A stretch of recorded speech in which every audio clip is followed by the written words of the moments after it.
Boa tarde, turma. Bom, gente, a proposta para a aula de hoje é a proposta do nosso terceiro capítulo, tá? A gente vai iniciar hoje com números racionais.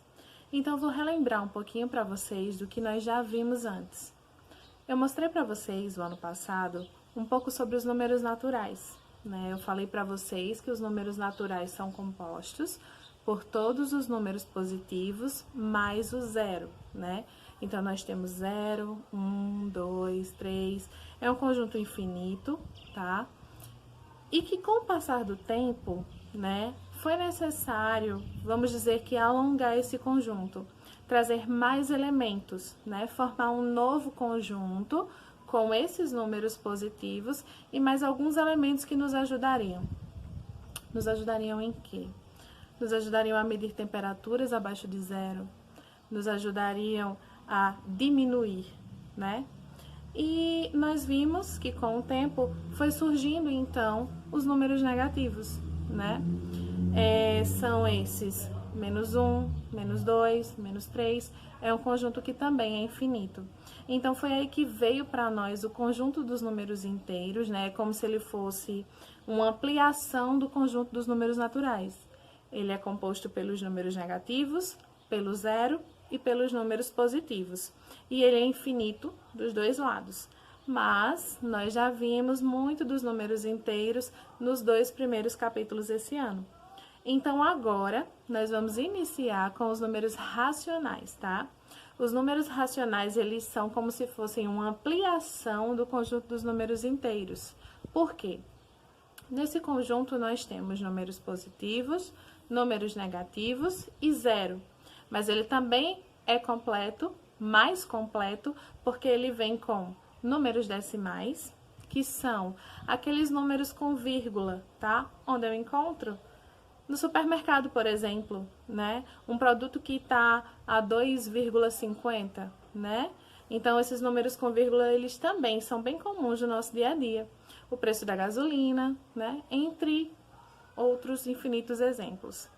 Os números racionais, eles trazem também os números em forma de fração, tá? Eles trazem, por exemplo, 1/2, 2/3 ou 2/3, como nós chamamos, tá? Então, todo esse conjunto, recapitulando, ele é formado por positivos, zero, negativos, decimais e frações. Para a aula de hoje, o que é que eu vou fazer? Eu vou mostrar para vocês como transformar um número em fração e como transformar a fração em um número decimal. Me acompanhem nos exemplos para entender melhor. Bom, gente, aqui eu tenho alguns exemplos de como transformar os números para frações e logo depois eu vou mostrar para vocês como transformar para decimais, tá?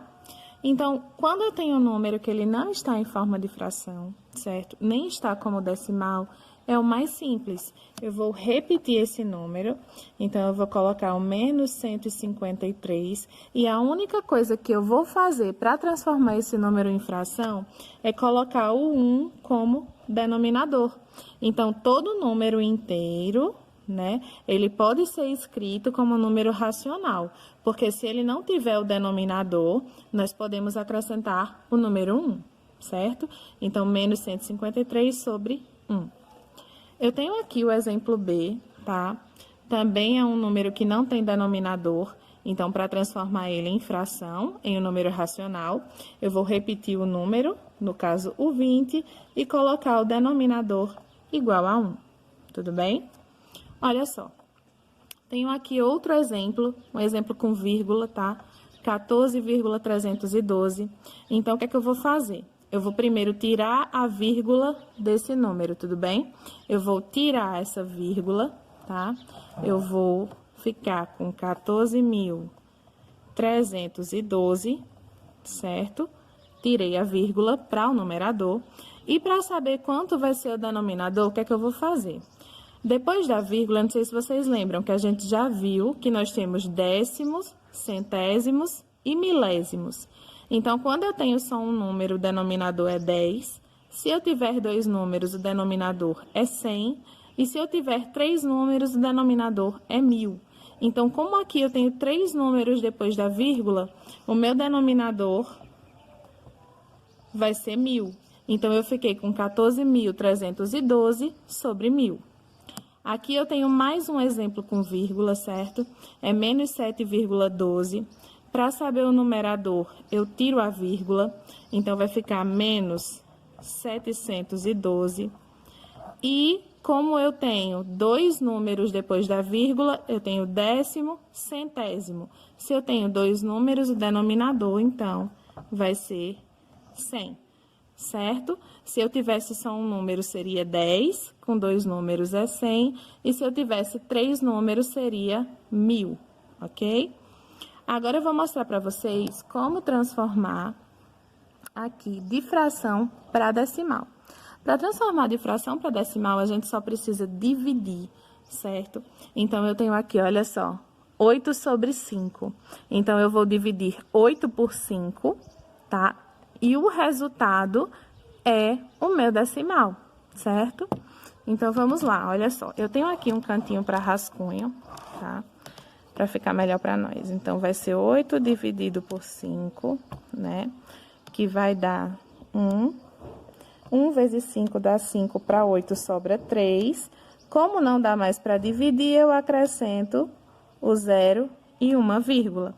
30 dividido por 5 dá 6. Porque 6 vezes 5 é 30, para 30 não sobra nada.